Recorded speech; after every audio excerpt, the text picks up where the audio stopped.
থমথমে কুয়েট, ক্লাস পরীক্ষা স্থগিত। সংঘর্ষ নিয়ে বৈষম্য বিরোধী ছাত্রদল আলাদা অভিযোগ। জড়িত শিক্ষার্থী এবং এদের প্রশ্রয়দাতা শিক্ষক, কর্মকর্তা, কর্মচারীর বিরুদ্ধে কুয়েট প্রশাসন হতে হত্যার চেষ্টা এবং নাশকতার মামলা করতে হবে। এই শিবির এবং বৈষম্য বিরোধী ছাত্র আন্দোলনের ব্যানারে যদি ছাত্র রাজনীতি কুয়েটে প্রচলিত থাকতে পারে, সেখানে ছাত্রদল ছাত্র রাজনীতি কেন করতে পারবে না? ছাত্র সংসদ থাকলে সংঘাত হতো না বললেন উপদেষ্টা আসিফ। আমি বিশ্বাস করি যদি ছাত্র সংসদ থাকতো, প্রকৃত নেতৃত্ব থাকতো, তাহলে কুয়েটে যে ধরনের ঘটনা ঘটেছে এ ধরনের ঘটনা ঘটতো না। একাদশ নির্বাচনের দিনের ভোট রাতে করার কারিগর সাবেক 33 ডিসিকে ওএসডি, দোষীদের বাধ্যতামূলক অবসরে পাঠানো হবে বলছে সরকার। ক্ষমার মাধ্যমে ফ্যাসিস্টদের নির্বাচনে ফেরানো হলে মানবে না বিএনপি বললেন ফখরুল। নাইকো দুর্নীতি মামলায় খালাস পেলেন খালেদা জিয়া। মুজিব বর্ষে বঙ্গবন্ধুর ভাস্কর্য ও মুরাল স্থাপনে 4000 কোটি টাকার অপচয়। শেখ হাসিনা ও রেহানার সংশ্লিষ্টতা খুঁজতে মাঠে দুদক। উত্তরায় প্রকাশ্যে কোপানোর ঘটনায় জড়িতরা আটক। বেপরোয়া মোটরসাইকেল চালানোর প্রতিবাদ করায় হামলা বলছে ডিএমপি। ইউক্রেনে ন্যাটো সেনা বরদাস্ত করবে না রাশিয়া। যুদ্ধ বন্ধে আত্মবিশ্বাসী ট্রাম্প। চলতি মাসেই পুতিনের সঙ্গে বৈঠকের আশাবাদ। স্বাগত নিউজ 24 সংবাদে আপনাদের সাথে আছি আমি সোহাগ বক্স। দেখছিলেন সংবাদ শিরোনাম, এবার বিস্তারিত। শিক্ষার্থীদের দুপক্ষের সংঘর্ষের জেরে এখনো থমথমে কুয়েট ক্যাম্পাস। এদিকে 24 ঘন্টা অবরুদ্ধ থাকার পর বাসভবনে ফিরেছেন ভিসি। অন্যদিকে সিন্ডিকেট সভা থেকে একাডেমিক কার্যক্রম 28 ফেব্রুয়ারি পর্যন্ত স্থগিত ও ক্যাম্পাসে শিক্ষক, শিক্ষার্থী এবং কর্মচারীদের রাজনৈতিক সম্পৃক্ততা নিষিদ্ধ করা হয়েছে। আর সংঘর্ষের সময় রামদাহাতে ভাইরাল হওয়া যুবদল নেতা মাহবুবকে দল থেকে বহিষ্কার করা হয়েছে। সংঘর্ষের নিন্দা জানিয়েছে ছাত্রদল। থমথমে অবস্থা খুলনা প্রকৌশল ও প্রযুক্তি বিশ্ববিদ্যালয়ে। ভিসির পদত্যাগ সহ 6 দফা দাবি নিয়ে সকাল থেকে কুয়েট মেডিকেল সেন্টারের সামনে অবস্থান নেন শিক্ষার্থীরা। দাবি পূরণ না হওয়ায় বুধবারও দুপুরে আন্দোলনের মুখে প্রশাসনিক ভবন সহ একাধিক ভবনে তালা ঝুলিয়ে দেয় শিক্ষার্থীরা। একই সাথে একাডেমিক সকল কার্যক্রম বন্ধের ঘোষণা দেওয়া হয়। প্রত্যেকটা দাবি আমরা গুনে গুনে পালন করব। 6 দফা আছে, প্রত্যেক দাবি আমরা গুনে গুনে দাবি আদায় করে তারপর হচ্ছে আমরা এই আন্দোলন থেকে আমরা মুক্তি নিব। 6 দফা দাবি পূরণ না হয় তাহলে আমরা কুয়েট ক্যাম্পাসে সকল একাডেমিক ভবন, সকল প্রশাসনিক ভবনে তালা ঝুলিয়ে দিব। গতকাল কুয়েট শিক্ষার্থীদের উপর পরিকল্পিতভাবে যে হামলা হয়েছে তার সাথে জড়িত শিক্ষার্থী এবং এদের প্রশ্রয়দাতা শিক্ষক, কর্মকর্তা, কর্মচারীর বিরুদ্ধে কুয়েট প্রশাসন হতে হত্যার চেষ্টা এবং নাশকতার মামলা করতে হবে। এমন উদ্ভূত পরিস্থিতিতে বিশেষ সিন্ডিকেট সভার আয়োজন করে কুয়েট প্রশাসন। সভায় বিশ্ববিদ্যালয়ের ছাত্র রাজনীতি ও শিক্ষকদের রাজনৈতিক সংগঠনের সাথে সকল সম্পৃক্ততা নিষিদ্ধ ঘোষণা করা হয়। অপরদিকে কুয়েটের প্রধান ফটকের চারপাশে অবস্থান নিয়েছে আইনশৃঙ্খলা বাহিনীর সদস্যরা। এদিকে সংঘর্ষের সময় ধারালো অস্ত্র হাতে অবস্থান নেয়া খুলনার দৌলতপুর থানা যুবদলের সহসভাপতি মাহবুবুর রহমানকে সংগঠন থেকে বহিষ্কার করা হয়। তবে এই হামলার সঙ্গে ছাত্রদল জড়িত নয় বলে দাবি করছেন ছাত্রদল কুয়েট শাখা। কুয়েট শিক্ষার্থীদের এই ন্যাক্কারজনক সহিংসতাকে সামাজিক যোগাযোগ মাধ্যমে ছাত্রদলের হামলা বলে পুরো ঘটনাটিকে ভিন্ন কাজে প্রবাহিত করে রাজনৈতিক ফায়দা লোটার চেষ্টা করা হচ্ছে বলে আমরা মনে করছি। মঙ্গলবার কুয়েটে ছাত্র রাজনীতি নিষিদ্ধের দাবি নিয়ে দিনব্যাপী ছাত্রদল ও শিক্ষার্থীদের মধ্যে দফায় দফায় সংঘর্ষ হয়। আহত হন অনেক শিক্ষার্থী। এই ঘটনায় আটক করা হয় 5 জনকে। Desk report, news 24। শিবিরের সন্ত্রাসীরা ছাত্রদের বেশ ধরে বিশ্ববিদ্যালয় ক্যাম্পাসে গণতান্ত্রিক চর্চায় বাধা দিচ্ছে। বুধবার বিকেলে ঢাকা বিশ্ববিদ্যালয় ছাত্র শিক্ষক কেন্দ্রে আয়োজিত জরুরি সংবাদ সম্মেলনে এই মন্তব্য করেছেন ছাত্রদল নেতারা। বৈষম্য বিরোধী ছাত্র আন্দোলনের কথিত শিক্ষার্থী ও শিবিরের সন্ত্রাসীরাই কুয়েট ক্যাম্পাসে ছাত্র দলের উপর হামলা করেছে বলেও দাবি তাদের। আর ছাত্রদলের বিরুদ্ধে পরিকল্পিতভাবে অপপ্রচার চালানো হচ্ছে বলেও মন্তব্য করেন তারা। ছাত্রদের দুই পক্ষের সংঘর্ষে রণক্ষেত্র কুয়েট ক্যাম্পাস। মঙ্গলবার খুলনা বিজ্ঞান ও প্রযুক্তি বিশ্ববিদ্যালয়ের এই ঘটনার পর পরস্পর বিরোধী বক্তব্য দেয় ছাত্রদল ও বৈষম্য বিরোধী ছাত্র আন্দোলন। এই ঘটনায় নিজেদের অবস্থান জানাতে বুধবার বিকেলে ঢাকা বিশ্ববিদ্যালয়ে জরুরি সংবাদ সম্মেলন করে ছাত্রদল। নেতারা বলেন, বৈষম্য বিরোধী ছাত্র আন্দোলনের নেতা কুয়েট শিক্ষার্থী ওমর ফারুকের নেতৃত্বেই হামলা হয়েছিল। যে বৈষম্য বিরোধী ছাত্র আন্দোলনের আহ্বায়ক, আমরা তাকে শিবিরের নেতা হিসেবেই জানি এবং ক্যাম্পাসেও গতকাল যারা হামলা করেছে তাদের সবাইকে শিবিরের নেতা হিসেবে জানে। তারা সরাসরি গিয়ে হামলা চালালো এবং বিনা কারণে কোনো প্রকার কোনো কারণ নেই। ছাত্রদল নেতারা প্রশ্ন তোলেন, বৈষম্য বিরোধী ছাত্র আন্দোলন ও শিবির যদি কমিটি করে বিশ্ববিদ্যালয়ে ছাত্র রাজনীতি করতে পারে তাহলে ছাত্রদল কেন পারবে না? এই শিবির এবং বৈষম্য বিরোধী ছাত্র আন্দোলনের ব্যানারে যদি ছাত্র রাজনীতি কুয়েটে প্রচলিত থাকতে পারে, তো আমার ছাত্র দলের সমর্থকরা যদি একটি সদস্য ফরম নিয়ে থাকে, এটি কি তারা গুরুতর অপরাধ করেছে? তো তারা যদি এই ক্যাম্পাসগুলোতে ছাত্র রাজনীতি চালু রাখতে পারে, সেখানে ছাত্র রাজনীতি কেন করতে পারবে না? বৈষম্য বিরোধী ছাত্র আন্দোলনের নামে যদি বিনা কারণে দেশের কোনো ক্যাম্পাসে ছাত্র দলের কর্মীদের উপর হামলা হয়, তার দায় তাদেরকে নিতে হবে বলেও উল্লেখ করেন নেতারা। সবাইকে ধন্যবাদ। সজল দাস, নিউজ 24, ঢাকা। এদিকে জাতীয় নাগরিক কমিটির মুখ্য সংগঠক সার্জিস আলম বলেছেন, গণ অভ্যুত্থানের গুরুত্বপূর্ণ অর্জন একটি নতুন রাজনৈতিক দল। বিকেলে তার নিজের ফেসবুকে মন্তব্য করেন। তিনি বলেন, গুগল ফর্মের মাধ্যমে জনগণ নতুন রাজনৈতিক দলের বিষয়ে তাদের মতামত জানাতে পারবে। ধরে এই অভ্যুত্থান সফল হয়েছে, সেই তরুণ প্রজন্ম ছাত্র জনতার নেতৃত্বে নতুন একটি রাজনৈতিক দল আসতে যাচ্ছে। অনলাইনে একটি গুগল ফর্ম পূরণ করে আপনি আপনার মতটি তুলে ধরুন, যাতে নতুন এই রাজনৈতিক দল গঠনে আপনার মতটিও একটি গুরুত্বপূর্ণ মত হয়ে ওঠে এবং আপনার মতের ভিত্তিতে এই রাজনৈতিক দলটি গড়ে ওঠে। এই জনগণের কথা অনুযায়ী যদি ওই রাজনৈতিক দলের আগামী কর্মপদ্ধতি, কর্মসূচি, পলিসি নির্ধারণ করে, তবেই দিন শেষে আমাদের বাংলাদেশে নতুন যে রাজনৈতিক দল সেটি জনগণের রাজনীতি করতে পারবে। কুয়েটে ছাত্র সংসদ থাকলে এরকম সংঘর্ষ হতো না, এমন মন্তব্য করেছেন ক্রীড়া উপদেষ্টা আসিফ মাহমুদ। বুধবার আদমজী ক্যান্টনমেন্ট কলেজে তারুণ্যের উৎসবের সাংবাদিকদের প্রশ্নোত্তরে তিনি এই কথা বলেন। আমাদের চাকরি স্বায়ত্তশাসিত বিশ্ববিদ্যালয়ে সরকার সরাসরি হস্তক্ষেপ করতে পারে না, তবে বিশ্ববিদ্যালয়ে যারা প্রশাসন আছেন তাদের প্রতি আহ্বান থাকবে দ্রুত ছাত্র সংসদ নির্বাচন আয়োজন করার জন্য। আমি বিশ্বাস করি যদি ছাত্র সংসদ থাকতো, প্রকৃত নেতৃত্ব থাকতো, তাহলে কুয়েটে যে ধরনের ঘটনা ঘটেছে এ ধরনের ঘটনা ঘটতো না এবং সামনের সময়েও এ ধরনের ঘটনা এড়িয়ে যাওয়ার জন্য ছাত্র সংসদ নির্বাচনের মাধ্যমে ছাত্রদের প্রতিনিধিদের মাধ্যমে বিশ্ববিদ্যালয় পরিচালনা করা হয়েছিল। শিক্ষা প্রতিষ্ঠানে পেশি শক্তির রাজনীতি বাদ দিতে হবে বলে মন্তব্য করেছেন তথ্য ও সম্প্রচার উপদেষ্টা মোহাম্মদ নাহিদ ইসলাম। রাজধানীর বেইলি রোডে তথ্য ও সম্প্রচার মন্ত্রণালয়ের উদ্যোগে তারুণ্যের উদ্যোগ কর্মসূচির সমাপনীতে এই মন্তব্য করেন তিনি। বলেন, জাস্টিসের মধ্য দিয়ে গণ অভ্যুত্থানের আকাঙ্ক্ষা পূরণ হবে, সেই পরিবর্তনের লক্ষ্যেই এগিয়ে যাচ্ছে সরকার। পৃথিবীব্যাপী বাংলাদেশের পক্ষে তারুণ্যের জোয়ার তৈরি হয়েছে। আগামীর বাংলাদেশ বিনির্মাণে তরুণদের আকাঙ্ক্ষার মূল্যায়ন করতে হবে, তাহলেই জনসমর্থন সম্ভব।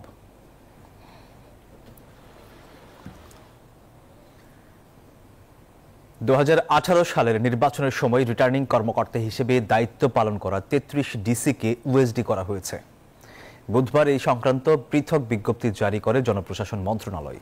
একই কারণে 12 কর্মকর্তা আগে ওএসডি হয়েছিল। 2018 সালের নির্বাচনে রাতে ভোট করা সব ডিসিকে ওএসডি ও বাধ্যতামূলক অবসরে পাঠানো হবে বলে জানিয়েছেন যুব ও ক্রীড়া উপদেষ্টা আসিফ মাহমুদ।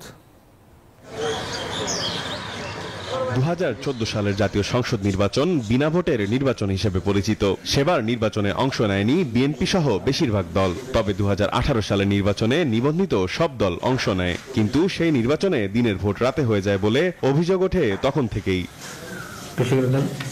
এবার অন্তর্বর্তী সরকার ক্ষমতায় আসার পর নির্বাচনে রিটার্নিং কর্মকর্তা হিসেবে দায়িত্ব পালন করা 12 কর্মকর্তার পর তখনকার 33 জেলা প্রশাসককে এবার ওএসডি করল জনপ্রশাসন মন্ত্রণালয়।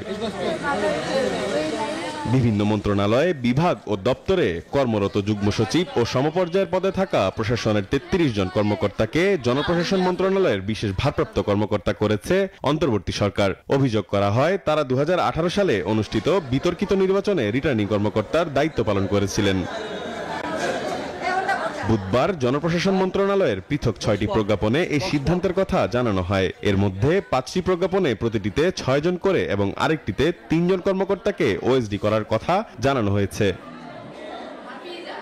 অবশ্য কি কারণে এসব কর্মকর্তাকে ওএসডি করা হয়েছে তা প্রজ্ঞাপনে উল্লেখ করা হয়নি। বলা হয়েছে জনস্বার্থে এই আদেশ জারি করা হয়েছে। এদিকে 2018 সালের নির্বাচনে রাতে ভোট করা সব ডিসিকে ওএসডি ও বাধ্যতামূলক অবসরে পাঠানো হবে বলে জানিয়েছেন যুব ও ক্রীড়া উপদেষ্টা আসিফ মাহমুদ। বুধবার নিজের ফেসবুক আইডিতে এ তথ্য জানিয়ে উপদেষ্টা বলেন, ইতিমধ্যে ওএসডি হয়েছেন 33 জন। ঋষাদ অর্ণব, নিউজ 24, ঢাকা। ক্ষমা প্রক্রিয়ায় ফ্যাসিস্ট সরকারের নেতাদের নির্বাচনে অংশ নেওয়ার সুযোগ দেওয়ার পায়তারা বিএনপি মেনে নেবে না বলে মন্তব্য করেছেন দলটির মহাসচিব মির্জা ফখরুল ইসলাম। সেই সাথে সরকারকে দ্রুত নির্বাচনের পথে হাঁটারও পরামর্শ দেন এই নেতা। আর এদিকে জাতীয় প্রেস ক্লাবে এক আলোচনায় বিএনপির ভাইস চেয়ারম্যান শামসুজ্জামান দুদু বলেন, জুলাই আন্দোলনে আওয়ামী লীগ চূড়ান্তভাবে পালিয়ে গেছে। এখন গণতন্ত্রের জন্য অতি জরুরি হচ্ছে একটি নির্বাচন। বুধবার জাতীয় প্রেস ক্লাবে জাতীয়তাবাদী বাস্তুহারা দলের প্রতিষ্ঠাতা ও সাবেক সভাপতি শরীফ হাফিজুর রহমানের স্মরণ সভায় যোগ দেন বিএনপির কয়েকজন নেতা।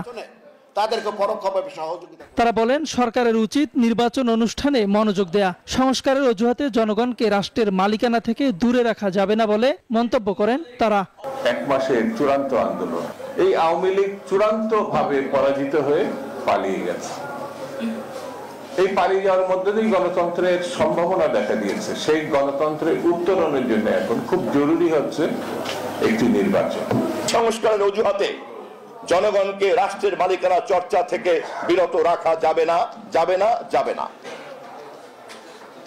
আমাদেরকে কেউ কেউ চিহ্নিত করতে চায় আমরা সংস্কার বিরোধী।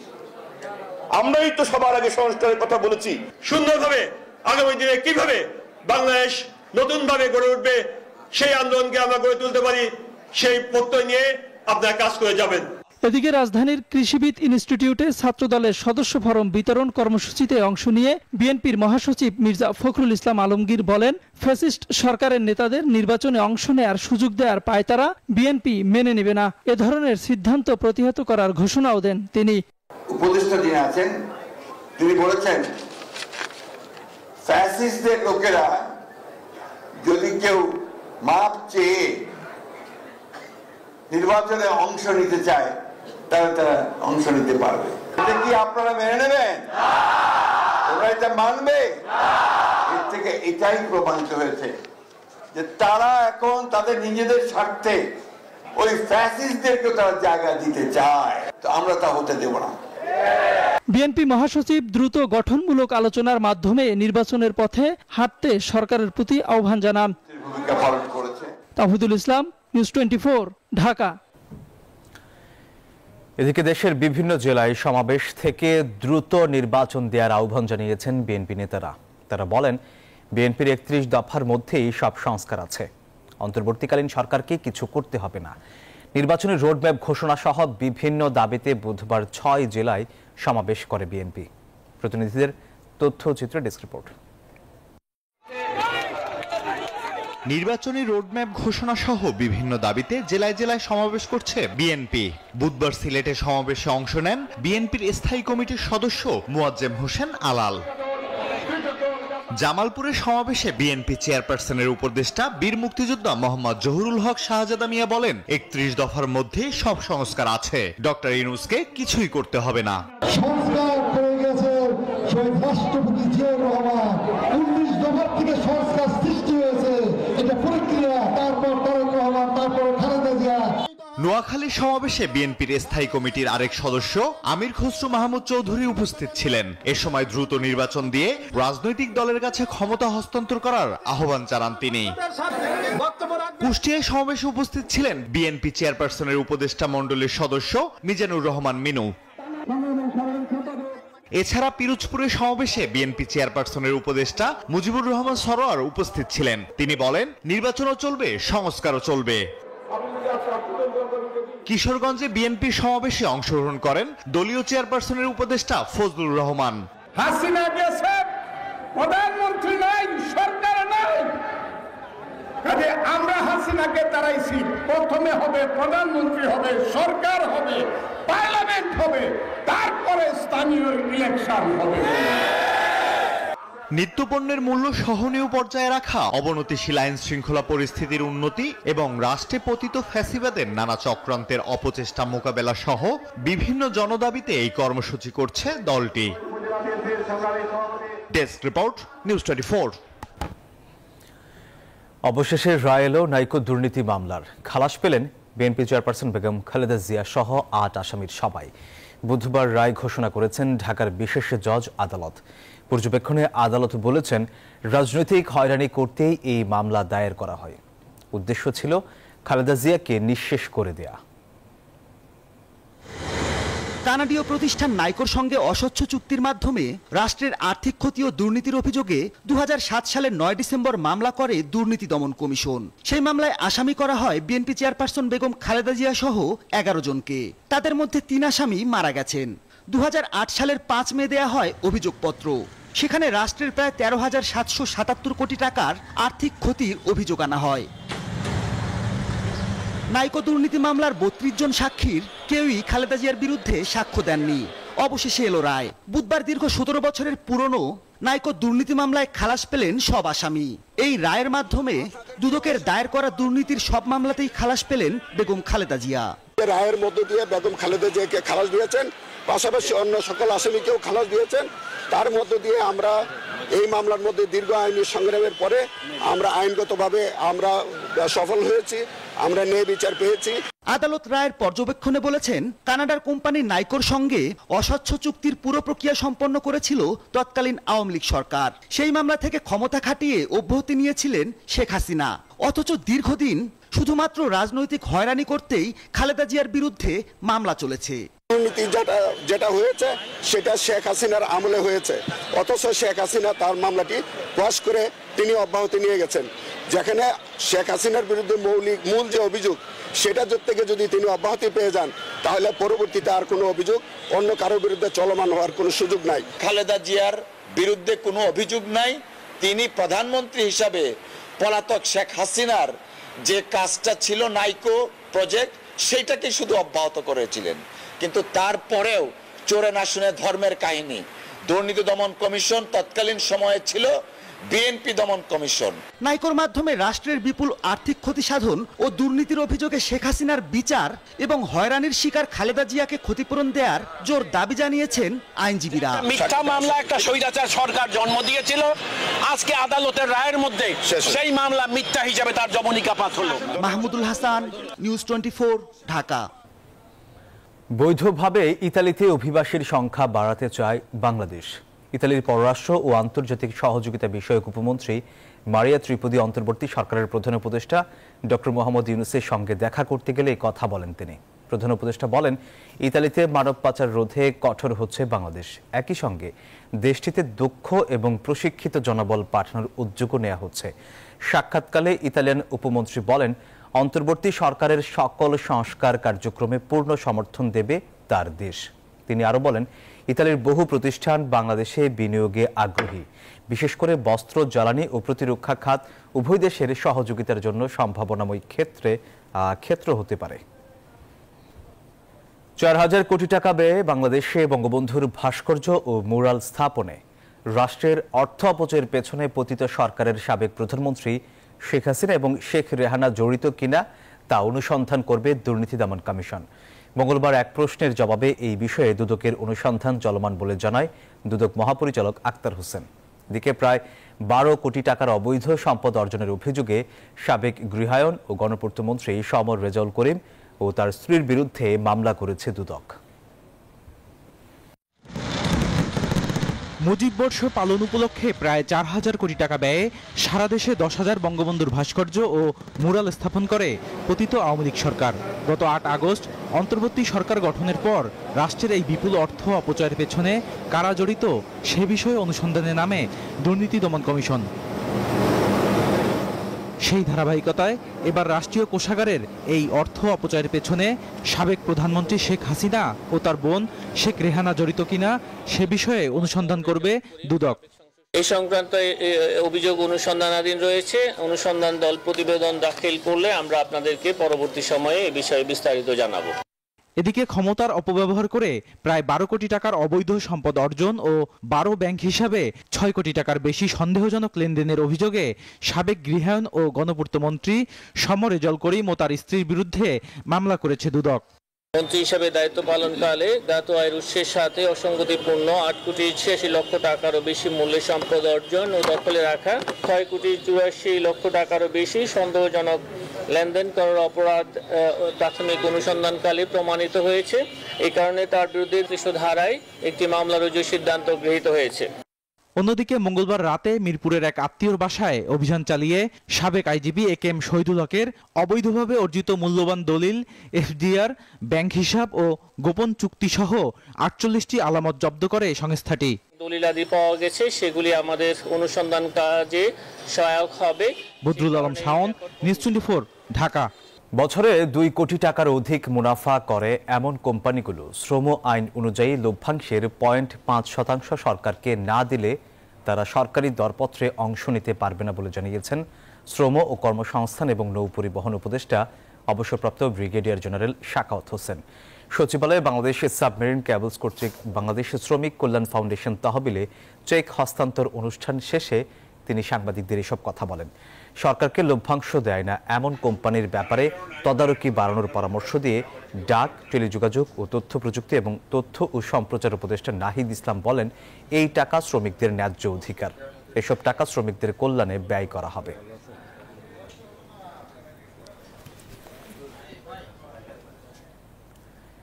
এবার আন্তর্জাতিক প্রসঙ্গ। ইউক্রেনে কোনোভাবে ন্যাটো বা ইউরোপীয় সেনাদের উপস্থিতি মেনে নেবে না রাশিয়া। সৌদি আরবে মার্কিন প্রতিনিধিদের সঙ্গে বৈঠকের পর নিজেদের পুরনো অবস্থানে তুলে ধরল মস্কো।